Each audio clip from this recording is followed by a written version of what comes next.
지난주부터 사도행전의 말씀을 함께 나누고 있습니다. 사도행전은 성령으로 충만했던 사도들의 행적, 그들이 일했던 것을 기록한 것입니다.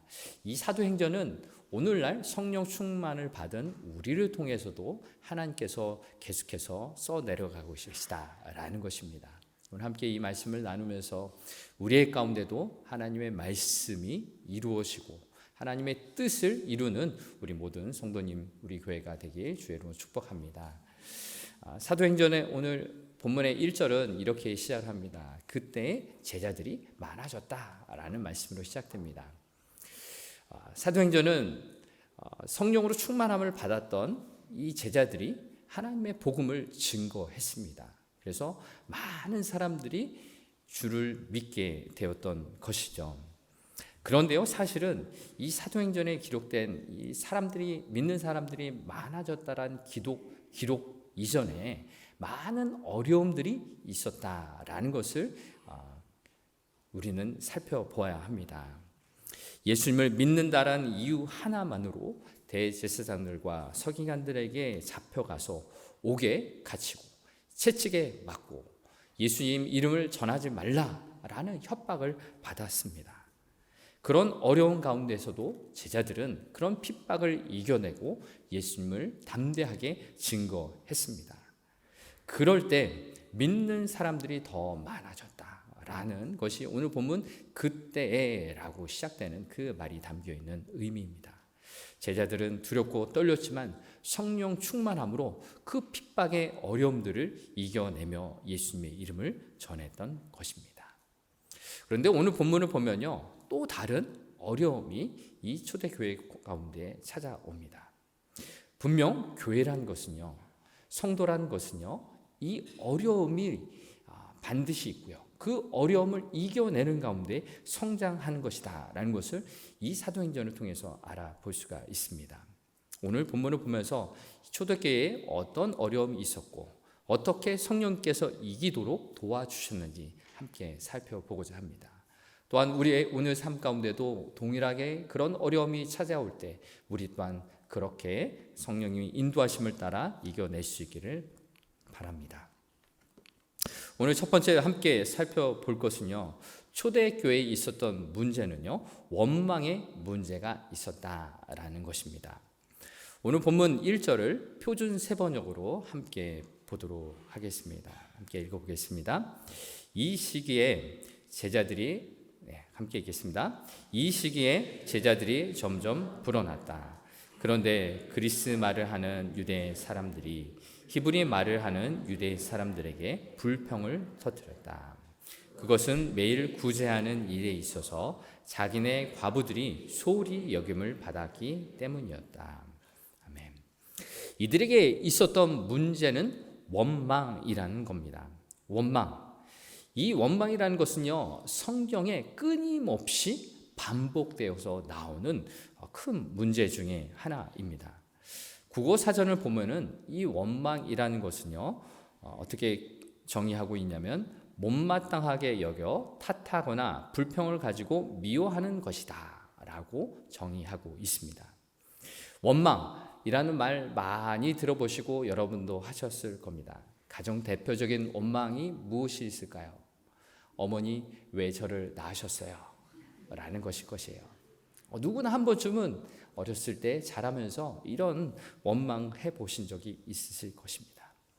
이것은 무엇을 말하면요, 우리의 무의식 가운데서는요, 이렇게 누군가를 탓하고 누군가를 원망하고 싶은 그런 마음의 상태가 있는 것을 이야기합니다. 가족을 원망하거나 가장 가까운 친구, 그 누군가를 원망하는 것이에요. 그런데 이 원망이라는 것은 건강한 감정 표현이 아니에요. 왜 우리는 이렇게 원망을 하게 될까요?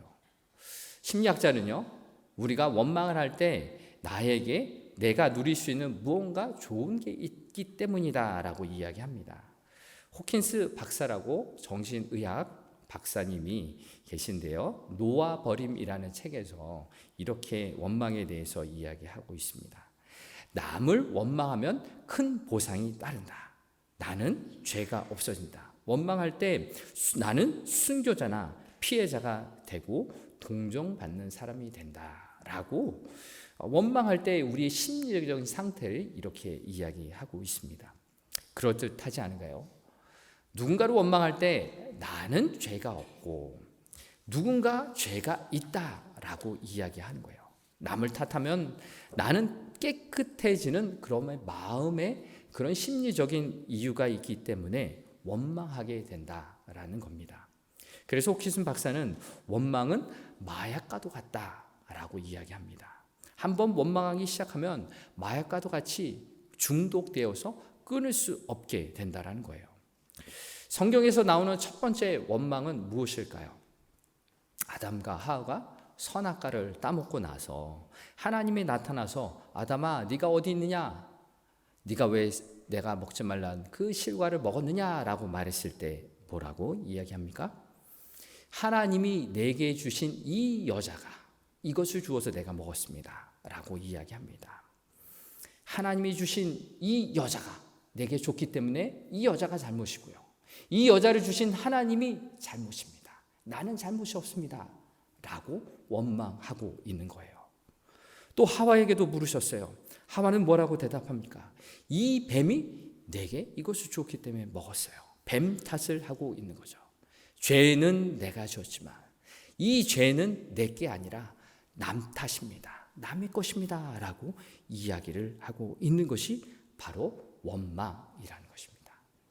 이 원망이라는 것은요, 너무나도 유혹이 많아요. 마약과도 같아요. 그런데 이 원망을 하게 되면 너무나 비싼 대가를 치르게 되는 거죠. 마약에 중독되어서 마치 내 몸을 망치고 가정도 망치고 공동체를 망치는 것과도 같습니다. 자유를 잃어버린 거죠. 마약에 중독되어서 책임질 수 있는 그 자유를 넘어서는 것이 됩니다. 바로 그렇게 아담과 하와가 원망이라는 남 탓을 하면서 온 인류에게 이 원망이라는 죄의 대가를 우리에게 주었던 것입니다. 그래서요, 어떤 교회에도 어떤 공동체에도 불평이 없는 공동체가 없는 겁니다. 우리 가정도 마찬가지고요, 우리 교회도 마찬가지고요, 내가 살아가는 많은 이곳에 원망이 없는 곳이 없다고 말해도 과언이 아닐 것입니다. 성령으로 충만했던 오늘 본문의 초대교회에서도 이 원망이라는 무서운 전염병이 퍼지고 있었습니다. 원망은 핍박보다 더 무서운 사단의 시험입니다. 너 예수 믿어? 죽일 거야. 이런 핍박보다도 원망에 빠지니 공동체는 무너지게 되는 것입니다. 오늘 본문에 나오는 초대교회의 이 원망 사건을 다시 한번 살펴보면요, 이 본문을 보면은 두 가지 부류의 사람이 나옵니다. 이들은 다 같은 유대인인데 똑같은 유대인이 아니었습니다. 한쪽은 헬라파, 한쪽은 히브리파라고 성경은 말하고 있습니다. 예전에 남북 이스라엘이 멸망당하고 많은 사람들이 포로로 잡혀가고 뿔뿔이 이 나라 저 나라로 다 흩어져 살았습니다. 이것을 디아스포라 유대인이라고 이야기합니다.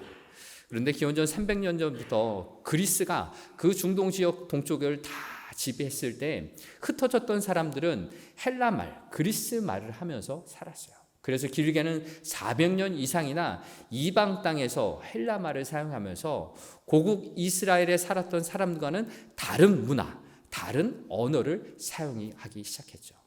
그런데 예수님이 이 시대에 예루살렘으로 돌아와서 살게 되었던 거죠. 이 다른 말을 사용하고 다른 관습을 사용했던 그 사람들이 유대 땅에 와서 살니 문제가 생긴 거예요. 갈등이 생겼던 것이죠. 그래서 엄밀하게 말하면은 문화도 다르고 언어도 다르던 이들에게 갈등이 없을 수가 없었던 것이죠. 그런데 문제가 생겼는데 그것 때문에 계속 원망하며 살겠습니까? 우리는 어떻습니까? 서로 문화가 다른 많은 민족들이 이 땅에 와서 살고 있지 않습니까? 그런데 우리는 어떻게 생각합니까? 말도 다르고 문화도 다르니 서로 존중하며 너는 그렇구나 라고 인정하며 살지 않습니까? 원망만 하며 사는 것이 아니라 이해하며 존중하며 살고 있는 것이죠. 이것이 갈등을 극복하는 방법이에요. 갈등이 일어났을 때 어떻게 대처하느냐, 이것이 중요한 것이에요. 오늘 본문의 갈등 상황을 다시 한번 살펴보면요, 이 원망에 이 벌어졌던 사건은 교회가 어려운 이웃을 구제하는 것, 돕는 데에서 문제가 생겼습니다. 1절을 보니 제자가 많아졌어요. 헬라파 유대인들이 자기 과부들이 매일 음식을 나눠주는 구제에 빠지게 되었습니다. 이 때문에 히브리파 사람들을 원망하기 시작했습니다. 이 초대교회에서는 어떤 사람들은 자신의 집과 땅을 팔아서 교회에다 바쳤어요. 헌금한 거죠. 그리고 교회는 이 헌금을 가지고서 어려운 이웃을 도와준 겁니다. 그런데 말도 통하지 않고 먹을 것도 받지 못하니 이 헬라 쪽의 사람들이 히브리 사람들을 원망했던 겁니다. 섭섭한 마음이 들었던 것이죠. 우리에게도 이런 일이 벌어지면 똑같이 섭섭할 수 있고 나도 잘 대접받고 싶고 그런 마음이 들 것입니다. 그리고 불평도 생기고 원망이 생길 수도 있습니다. 그런데 조심해야 합니다. 이 원망은 나를 망하게 하고 공동체를 망하게 하는 사단의 공격이라는 것을 기억해야 합니다. 부정적으로 말할 때, 불평하고 비난할 때 마귀가 우리 공동체를 망하게 하는 것이다 라는 것을 분명하게 알아야 합니다. 불평할 때 그 불평을 듣는 사람들은 어떻습니까? 특별히 일을 하는 사람, 앞장서서 일을 하는 사람들이 다른 사람이 불평하는 말을 들을 때 기운이 빠지게 되는 거고요. 그만두고 싶은 것이고요. 쉽지 않은 것입니다. 우리 중에도 이런 일을 당하신 적이 많이 있으실 것입니다. 불평 때문에 그만두고 싶고 심지어는 공동체를 떠나고 싶은 마음이 들기도 하기도 합니다. 그런데 이 또한 사단이 우리를 이용하는 방법입니다. 사단이 우리를 그렇게 실망하게 만들고 섬기는 일을 그만두게 만들고 떠나게 만든다라는 것을 알아야 합니다. 우리는요, 사실요, 고슴도치와 같은 존재예요. 누군가와 함께 하고 싶으면서도 내 가시가 상대방이 찔린 것을 모르고 있어요. 또한 나 또한 상대방의 가시 때문에 나도 상처받고 있다라는 것을 모르고 있는 거죠. 이것이 우리의 모습이라는 겁니다. 잘해보려고 하지만 서로에게 상처 주고 마는 그런 우리의 연약한 존재이다라는 것을 알아야 합니다. 그렇다면 이 초대교회는 이러한 원망의 문제를 어떻게 이겨나가고 있을까요? 두 번째로 살펴볼 것이 바로 초대교회의 사도들은 내 탓이요 라고 말하면서 이 원망을 이겨내고 있습니다. 성도 여러분, 계속 원망하고 불평하면 되겠습니까? 성령으로 충만했던 이 초대교회는 똑같이 원망하고 불평하지 않았어요. 오히려 내 탓이요 라고 말을 하고 있습니다. 문제를 다시 한번 살펴보면 헬라파 유대인들이 생각하기에 자기 과부들이 매일 음식을 나눠주는 것에 빠졌다라는 것 때문에 원망 불평하고 있습니다. 이때 대부분 사람들은요, 상식적으로 이렇게 해결하려고 합니다. 음식을 받지 못하고 있으니 이 불공평한 것을 공평하게 똑같이 나눠주면 되겠다. 아주 상식적이고 합리적인 방법입니다. 그런데요, 사도들은 이렇게 문제를 접근하고 있지 않습니다. 더 중요한 것이 무엇인지를 바라보고 있어요. 오늘 본문 2절에 나와 있는데요. 화면을 보시면서 2절의 말씀을 같이 읽어보겠습니다. 그래서 12사도가 제자들을 모두 불러놓고 말했다. 우리가 하나님의 말씀을 전하는 일은 제쳐놓고서 음식 베푸는 일에 힘쓰는 것이 좋지 못합니다. 아멘. 이 절을 보면은 12사도, 즉 예수님의 12제자는 모든 다른 제자들을 불러놓고 이렇게 말을 합니다. 우리가 라고 말하죠. 너희가 라고 말하지 않고요. 우리가, 나를 포함한 우리 제자들이 하나님의 말씀을 전하는 것은 두 번째로 제쳐놓고 음식을 나누는 일에 힘쓰는 것이 좋지 못하다라는 거예요.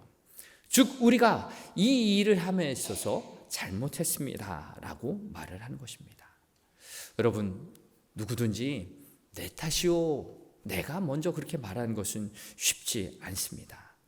그런데 사도들은 사람들이 원망의 말이 쏟아져 나올 때 마귀에게 휘둘리지 않았어요. 똑같이 원망 불평하지 않았어요. 사도들의 중심은 하나님 앞에 있었던 것입니다. 이 원망 앞에서 사도들은 이야기합니다. 내 탓이요, 우리가 잘못했습니다 라고 말을 하는 겁니다. 내가 하나님의 말씀에 집중하지 못했기 때문에 이렇게 된 것입니다. 여러분에게 무슨 잘못이 있겠습니까? 내가 충분히 기도하지 못했고 내가 하나님의 뜻을 분별하지 못했기 때문에 이런 일이 벌어진 겁니다. 말씀과 기도에 집중하지 못하니 이런 일이 벌어진 겁니다.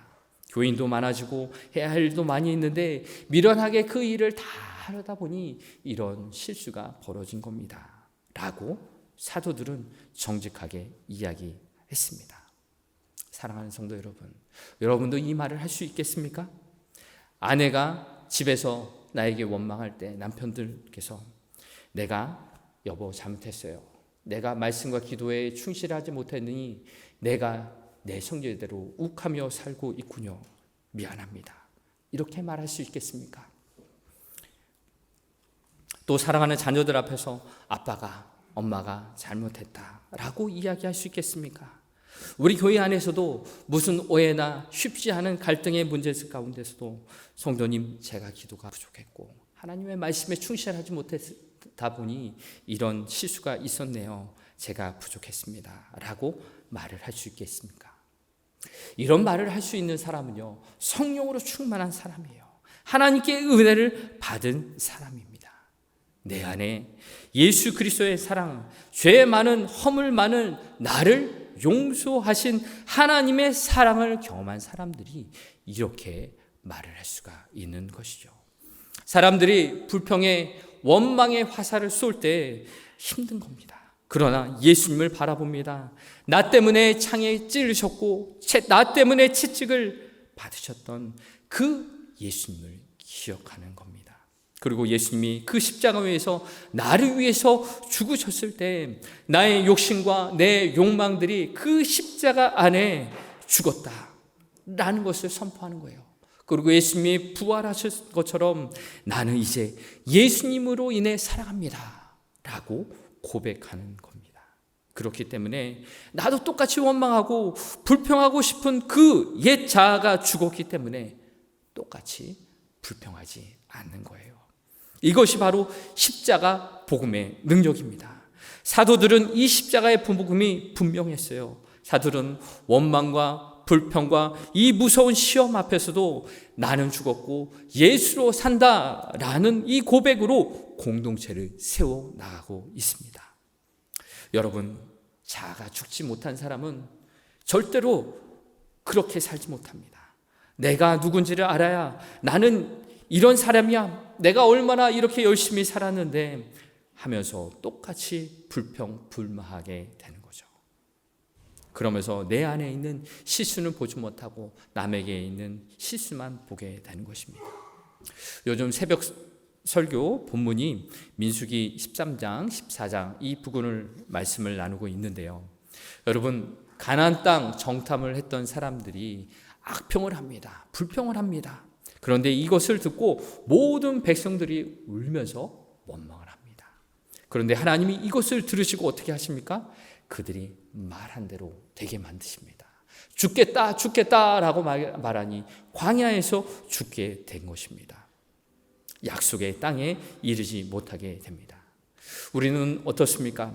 이 땅에서 예수님을 믿어서 구원받은 하나님의 자녀가 된 존재이지만 천국에 가기까지, 그 나라에 가기까지, 구원의 완성에 이르기까지 오늘도 우리는 믿음의 삶을 잘 살아가야 합니다. 성령으로 충만해야 합니다.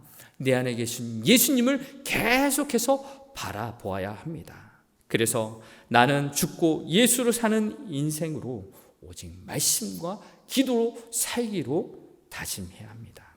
사도들이 선택했던 길이 바로 이것입니다. 나는 기도하는 일과 말씀을 섬기는 일에 헌신하겠습니다 라고 고백한 것이죠. 4절의 말씀, 표준 세번역의 말씀이 이것입니다. 같이 한번 읽어보겠습니다. 우리는 기도하는 일과 말씀을 섬기는 일에 헌신하겠습니다. 아멘. 누구는 일하고 누구는 말씀만 보는 것이 아니라 누구든지 말씀과 기도하는 것에 충성을 다해야 합니다. 삶의 현장에서 사도들이 집중했던 것처럼 이것을 놓치면 안 되는 겁니다. 말씀과 기도, 불수평하고 원망하는 일이 있으면 하나님 앞에서 기도하는 겁니다. 하나님, 나의 이 상황 아시죠? 내 마음 슬프고 어렵습니다. 하나님 앞에서 다 털어놓는 것이죠. 사람 앞에서 하면요, 서로 시험 듭니다. 서로 상처받습니다. 그러나 하나님 앞에서 하고 싶은 말 다 쏟아내오세요.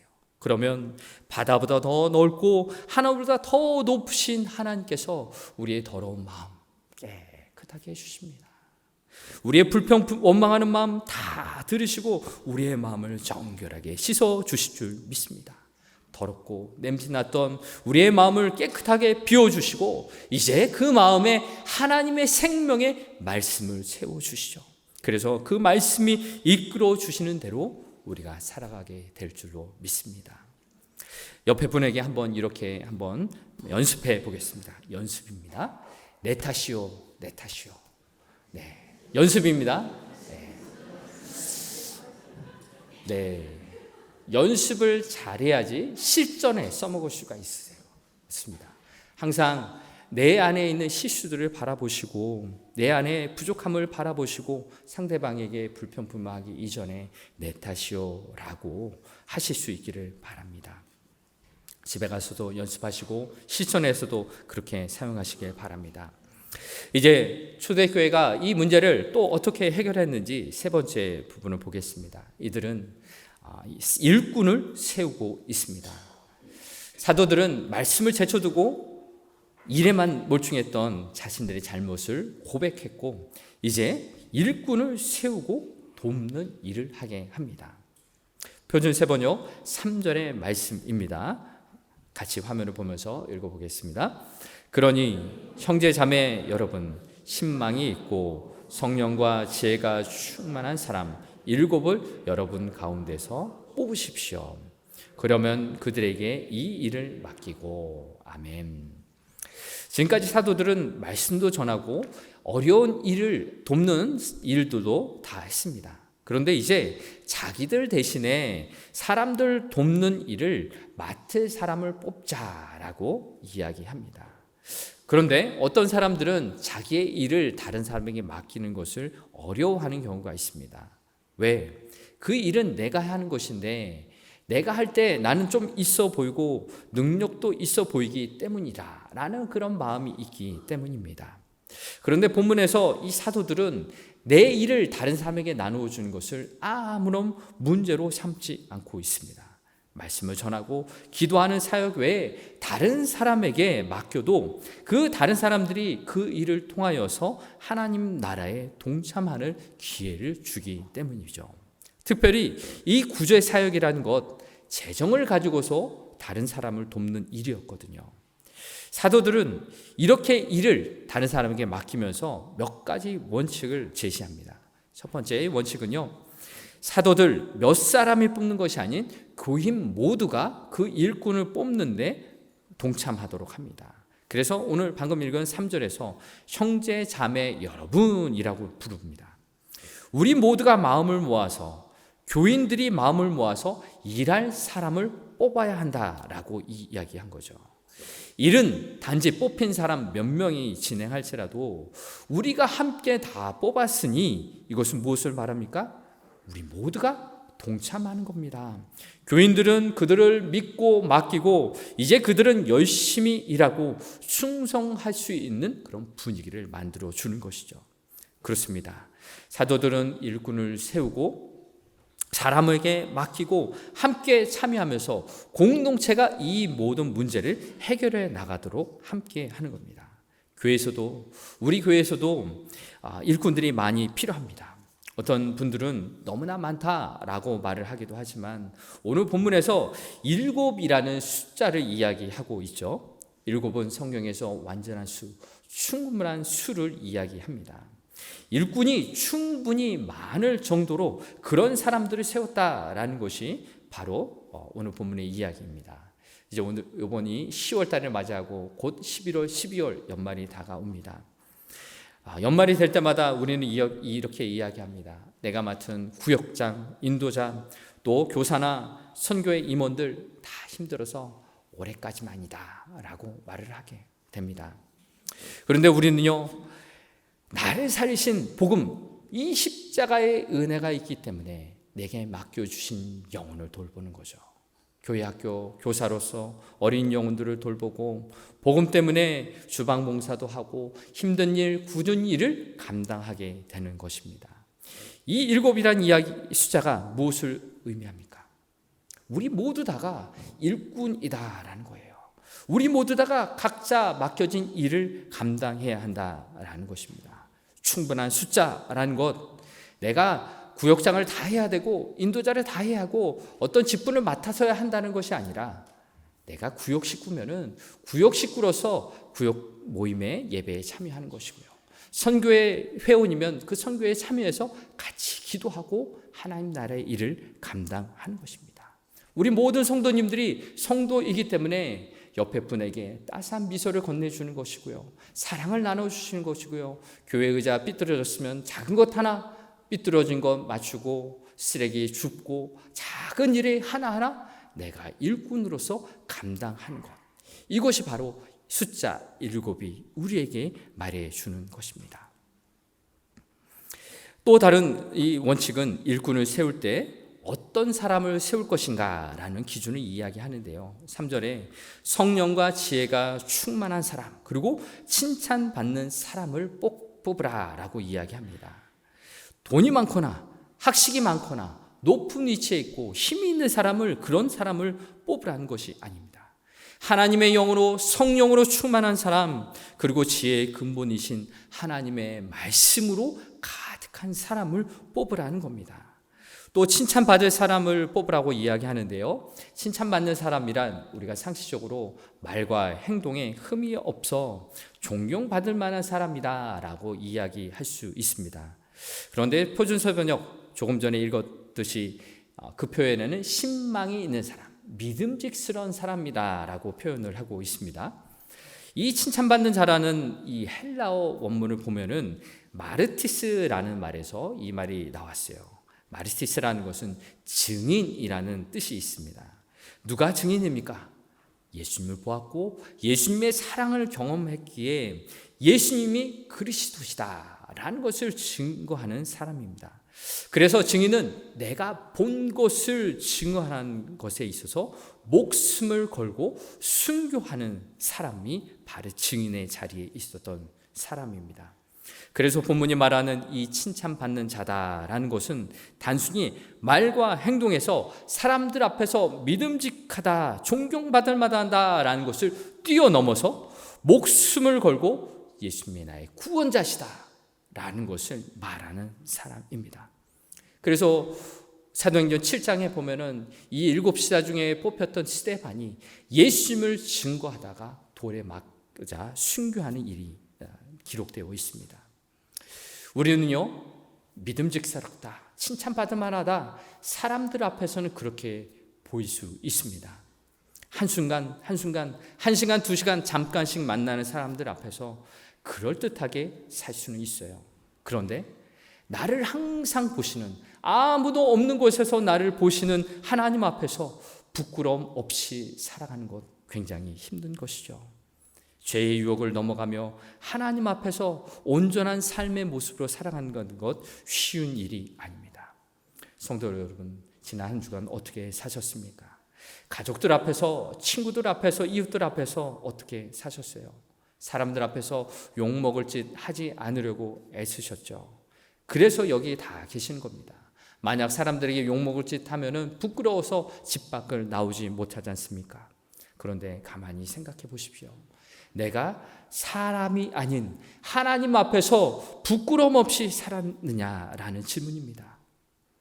예수님이 나의 구원자라는 사실을 드러내기 위해서 내가 예수님의 증인이라는 것을 내 말과 행동을 증거하면서 목숨을 걸며 사셨습니까?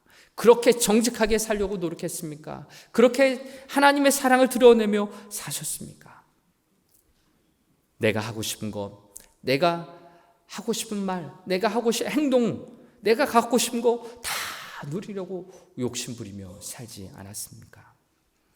어느 누구도 이 질문에 담대하게 나는 부끄러움 없이 살았습니다 라고 말할 분은 아무도 없을 것입니다. 저도 마찬가지고요. 그런데 왜 이 질문을 합니까? 나를 좌절시키려고 이런 질문을 하는 것이 아니라 매 순간 내가 하나님 앞에서 온전하게 살기 위해서, 몸부림치며 살기 위해서 이런 질문을 해야 하는 것입니다. 이 질문을 통해서 매 순간 나는 십자가 앞에 나아가기 위해서 나를 점검하는 것입니다. 비록 나는 볼품없는 진흙으로 만든 그런 질그릇과도 같지만 내 안에 예수님이 살아계시다, 보배로우신 예수님이 사신다라는 것을 드러내기 위해 나는 그렇게 살아가는 것입니다. 사도들은 이 7 지도자를 뽑았습니다. 집사라고 기록되어 있지만 일꾼이라는 뜻입니다. 이 본문에서는 이 7 집사를 세운 것이 이런 의미입니다. 내가 오늘 교회 와서 은혜 받고 살아야지, 예배 드리고 맛있는 밥 먹고 집에 가야지 라고 말을 하는 것이 아니에요. 물론 내가 교회 와서 아무것도 안 하는 것, 내가 영양실조 걸렸으면 그렇게 할 수 있어요. 잘 먹어야지 건강하잖아요. 그런데 어느 정도 몸이 조금이라도 움직일 힘이 생기면은 남을 돕고 섬기는 일을 해야 해요. 내가 조금이라도 움직일 때 내가 건강해지기 때문입니다. 내 옆에 있는 사람에게 따뜻한 말 한마디, 따스한 미소를 건네주는 것, 그런 역할을 해야 하는 것이에요. 움직여야 근육이 생기고 더 건강해지기 때문입니다. 이제 말씀을 마무리하려고 합니다. 라운기 목사님이 시편 23편 이 책에서 이런 이야기를 소개하고 있습니다. 어느 분이 개인적으로 너무나 힘들어서 하나님 앞에 기도를 했는데 하나님이 그분에게 이런 환상을 보여주셨습니다. 환상 가운데 큰 바다 가운데 자신이 배를 타고 가고 있습니다. 그런데 커다란 바위가 나타났습니다. 그런데 하나님이 이렇게 말씀하십니다. 이 바위를, 이 거대한 섬을 치워줄까? 아니면 이 물의 높이를 올려줄까? 라고 질문하신 겁니다. 여러분 한번 생각해 보십시오. 바다 위에 있는 큰 바위를 치워주면 문제는 사라집니다. 그런데요, 물의 높이를 높여주신다라는 것, 내 앞에 있는 이 문제보다 더 큰 하나님의 은혜를 부어주셔서 이 문제를 넘어가게 하겠다라는 것이 하나님의 뜻이었습니다. 여러분이라면 어떻게 대답하시겠습니까? 이 문제를 내 눈앞에서 치워주세요 라고 말씀하시겠습니까? 아니면 하나님의 은혜를 부어주세요 라고 대답하시겠습니까? 여러분 생각해 보시오. 문제가 많은 것은 이 세상에 너무나도 자연스러운 것입니다. 갈등이 있고요, 원망이 있는 것, 이 세상에서는 있을 수 있는 일입니다. 그런데 이 문제를 해결했다고 해서 또 다른 문제를 맞이하지 말라는 법은 없는 것입니다. 우리에게 필요한 것은 무엇입니까? 내 눈앞에 있는 문제 때문에 힘겨워할 수 있지만 주님, 제게 이 문제를 뛰어넘을 수 있는 은혜를 주십시오. 그렇게 기도하는 것이 필요한 것입니다. 원망할 만한 상황, 갈등할 만한 상황 끊임없이 벌어집니다. 그 속에서 하나님 내게 은혜를 베풀어 주셔서 이 문제를 바라볼 때 내 탓이요 라고 말할 수 있는 은혜를 주십시오. 원망의 화살을 끊어낼 수 있는 은혜를 내게 주십시오 라고 기도하시길 바랍니다. 내가 예수 그리스도의 십자가를 바라보며 나는 죽었고 예수로 삽니다 라는 그런 고백을 날마다 할 수 있는 그런 은혜를 더하여 주십시오. 그렇게 기도하시길 바랍니다. 그렇게 기도할 때 우리는 내가 살아가는 가정과 학교와 일터와 우리 모든 삶의 자리에서 하나님이 주시는 은혜로 이 모든 문제를 뛰어넘을 줄 믿습니다. 성령 충만하고 지혜롭고 칭찬받을 만한 7 지사를 세우듯이 내가 그 일꾼이 되어서 내가 비난하지 않고 원망하지 않고 이제는 내 삶에서 내가 할 수 있는 일, 남을 비난하기보다 내가 책임을 감당하고 내가 할 수 있는 일을 하면서 내가 그 일을 통해서 내 가정과 이웃과 교회 안에서 교회 공동체 가운데 하나님께서 맡겨주신 이 사명, 생명을 품고 생명을 살리는 이 귀한 일들을 잘 감당하기를 소원합니다. 그런 은혜를 구하는 여러분들이 되길 바랍니다. 그럴 때 하나님께서는 이 모든 문제를 이겨내고 더 큰 은혜를 베풀어 주셔서 이제는 남을 돕고 섬기는 그런 섬김의 자리로서 하나님 앞에 영광 돌리게 될 줄 믿습니다. 하나님을 바라보십시오. 하나님께서는 우리가 기도할 때 우리가 생각하는 것 이상으로 우리에게 큰 은혜를 베풀어 주시는 분이십니다. 이 문제보다 더 크신 하나님께서 이 문제를 이겨낼 수 있도록 힘과 능력을 더해 주실 줄을 믿습니다. 에베소서 3장 20절의 말씀이 이런 말씀이 있습니다. 화면을 보시면서 같이 읽어보겠습니다. 하나님께서는 우리 안에서 힘차게 활동하시면서 우리가 바라거나 생각하는 것보다 훨씬 더 풍성하게 베풀어 주실 수 있는 분이십니다. 문제보다 더 크신 하나님을 바라보고 믿음으로 사실 수 있기를 주의 이름으로 축복합니다. 이 시간 함께 찬송하겠습니다. 아무것도 두려워하지 말라 찬송인데요. 우리 성가대에서도 찬송했듯이 우리가 물 가운데 지나고 불 가운데 지날 때 하나님이 우리를 건져주시는 분이세요. 너는 내 것이다. 지명하여 너를 불렀다 라고 말씀해 주십니다. 그 하나님을 바라보며 우리가 닥친 이 모든 문제들을 능히 이겨내길 주의 이름으로 축복합니다.